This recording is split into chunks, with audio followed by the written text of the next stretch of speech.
Hello बच्चों।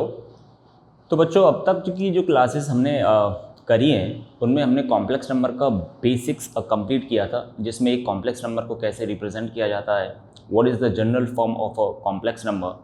तो जैसे कि आप जानते हो, अब तक जो हमने किया है दैट इज़ कि हमारी प्रायोरिटी रहेगी किसी भी कॉम्प्लेक्स नंबर को उसकी जनरल फॉर्म में लिखना, that is a plus iota b। Then this is real part and b is the imaginary part of that complex number। तो हमारी पहली प्रायोरिटी यही होगी कि हम किसी भी कॉम्प्लेक्स नंबर को इस फॉर्म में लेके आएंगे। फिर यहाँ से सारे क्वेश्चंस को बहुत ही आसानी से किया जा सकता है। अगर वो कहता है कि भाई complex number is pure real, मतलब आप उसका इमेजिनरी पार्ट उठा के ज़ीरो कर दोगे। और अगर उसने बोला कि the complex number is pure imaginary, मतलब आप उसका रियल पार्ट उठा के ज़ीरो कर दोगे। बहुत सारे क्वेश्चंस इसी प्रॉपर्टी पे बेस्ड आए हैं, जेई के पिछले कुछ सालों से ये देखा गया है। तो एक मज़ेदार क्वेश्चन लेते हैं। लास्ट क्लास में जो क्वेश्चन हमने लिया था वो बहुत ही आसान था, एनसीईआरटी लेवल का मान सकते हो आप। And today we are going to discuss JEE main previous year questions. तो उसका फर्स्ट क्वेश्चन लेते हैं हम लोग। इन्होंने कहा है what is the least positive integer value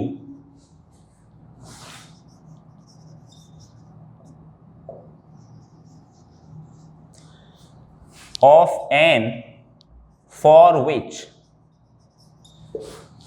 1 plus iota root 3 upon 1 minus iota root 3 raised to power n is equal to 1। ये क्वेश्चन है कि भाई 1 plus i root 3 upon 1 minus i root 3 की पावर n की किस least value, वो भी integer होनी चाहिए, जिसपे ये पूरी क्वांटिटी 1 वैल्यू दे। मतलब n की छोटी से छोटी वैल्यू आपको बतानी है इंटीजर में, सो दैट आपने यहां पे डाला और इस पूरे एक्सप्रेशन की वैल्यू कितनी आ गई, 1। This is JEE main question.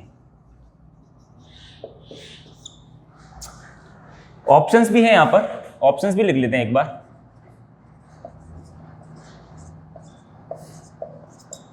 And D option is 5।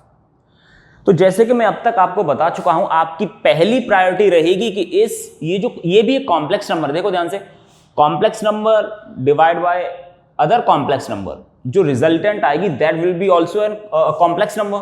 तो हम चाहेंगे इस वाले पार्ट को जितना सिंप्लीफाई कर सकते हो आप करोगे, मतलब a प्लस आई बी की फॉर्म में लेके आओगे। And what is this expression, इस एक्सप्रेशन को मैं ऐसे लिखता हूं। अब देखो, एक बहुत ही आसान तरीका है, आप कभी नहीं चाहोगे कि डिनोमिनेटर में कॉम्प्लेक्स नंबर रहे, तो क्या करते हैं, इसके कॉन्जुगेट से ऊपर नीचे मल्टीप्लाई करते हैं। मतलब आयोटा का साइन जो है ऑलरेडी, उससे जस्ट ऑपोजिट साइन कर देना, ऊपर नीचे। अभी भी ये वही लिखा गया है, तो इसको मैं थोड़ी देर के लिए x मान लेता हूं। तो इसको सिंप्लीफाई करने की कोशिश करते हैं बच्चों। नीचे क्या बनना है आपका, a minus b multiply by a plus b. ये आपकी जानी पहचानी आइडेंटिटी है। दिस इज a स्क्वायर, 1 का स्क्वायर माइनस आई स्क्वायर इंटू 3।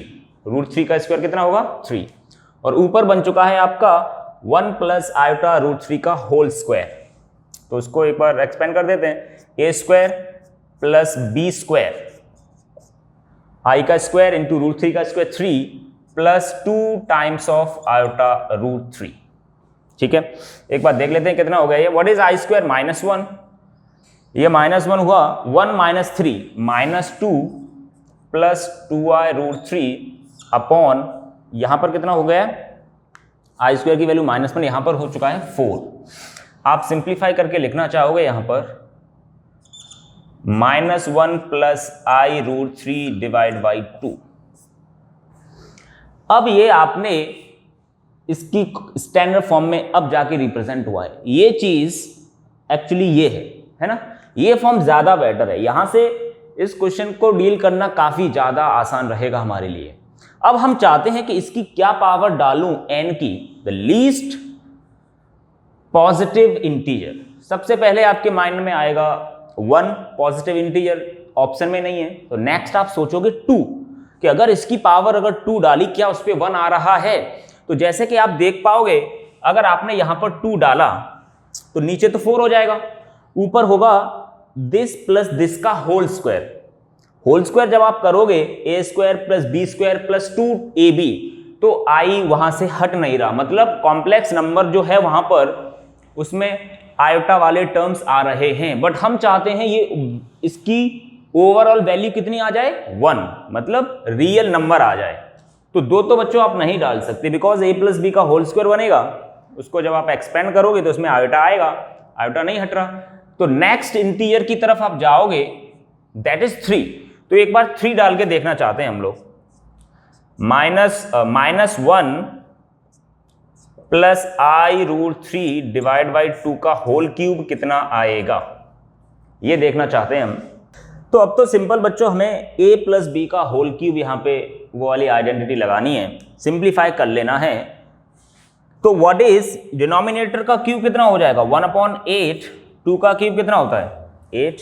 यहाँ पे a प्लस बी का होल क्यूब आप एक्सपेंड करो तो क्या होता है, फर्स्ट टर्म का क्यूब -1 का क्यूब कितना होगा -1 प्लस सेकेंड टर्म का क्यूब हो जाएगा i क्यूब इंटू 3√3। √3 का क्यूब कितना होता है 3√3 और i क्यूब की वैल्यू होती है -i। प्रीवियस क्लासेस में हमने ये आयोटा वाले पावर्स के बारे में अच्छे से बात करी थी। a cube plus b cube plus 3 times a square b -1 का square 1 3√3i plus 3ab square, मतलब 3 इंटू दिस टर्म इंटू इसका square that is I square into 3। I square की वैल्यू -1 आप डालोगे तो यहां पर हो जाएगा ये this will be 3ab square, ये हो जाएगा आपका 3√3i, है ना। a cube plus b cube plus 3a square b 3√3i plus 3ab square. फिर आयोटा क्यों आएगा भाई, यहां पर आयोटा नहीं आएगा फिर, है ना। जब आप 3a स्क्वायर, क्या कर रहा हूं मैं, 3 इंटू 3, देखो 3ab स्क्वायर, इसका स्क्वायर आप करोगे तो हो जाएगा 3i स्क्वायर दैट इज -3 और -1 में मल्टीप्लाई करोगे तो 3 हो गया और 3ab अलग से लगाना है 3, तो दैट इज 9। इसको सिंप्लीफाई कर लेते हैं अपन, यहां पे हो गया 9 -1 8 divide by 8 equal to 1। So the least positive integer value of n is 3। ये क्वेश्चन आया है जेई में। तो इसको केवल हमने प्रीवियस क्लासेस में जो बातें डिस्कस करी थी कि हमें पहले सिंपल इस पूरी कॉम्प्लेक्स नंबर को इसकी स्टैंडर्ड फॉर्म में लेके आना है, that is a plus ib। जितना सिंप्लीफाई कर सकते हैं करोगे आप। डिनोमिनेटर में कभी भी कॉम्प्लेक्स नंबर नहीं रखना चाहते, ये सब करने के बाद a प्लस बी का होल की आइडेंटिटी लगा दी और आपका आंसर सेटिस्फाई हो गया। So this is the basic approach कि जेई के क्वेश्चंस को आपको कैसे करना है ना। इसी सेम कॉन्सेप्ट पर बेस्ड नेक्स्ट क्वेश्चन लेने वाले हम लोग जेई मेन का, दैट इज उनमें बोला गया है, उस क्वेश्चन में बोला गया है कि ये कॉम्प्लेक्स नंबर प्योर इमेजिनरी है या फिर प्योर रियल है, देन व्हाट इज थीटा। एक क्वेश्चन किया है हमने बट वो काफी आसान था। नेक्स्ट क्वेश्चन लेने वाले हम लोग सेम इसी प्रॉपर्टी पर। एनसीईआरटी के क्वेश्चन तो इसके कंपेयर में बहुत ही इजी लगने वाले हैं आपको। अगर ये आपने अच्छे से समझ लिया तो एनसीईआरटी वाले क्वेश्चन बहुत ही आसान लगने वाले हैं गाइस। ये क्वेश्चन है a value of theta for which, question ये है a value of theta for which 2 plus 3i sin theta upon 1 minus 2i sin theta is purely imaginary, is purely imaginary.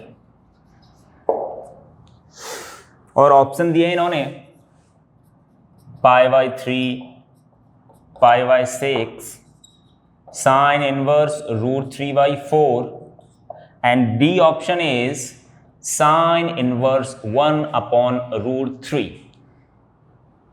ये जेईई मेन 2020 में आया हुआ question है।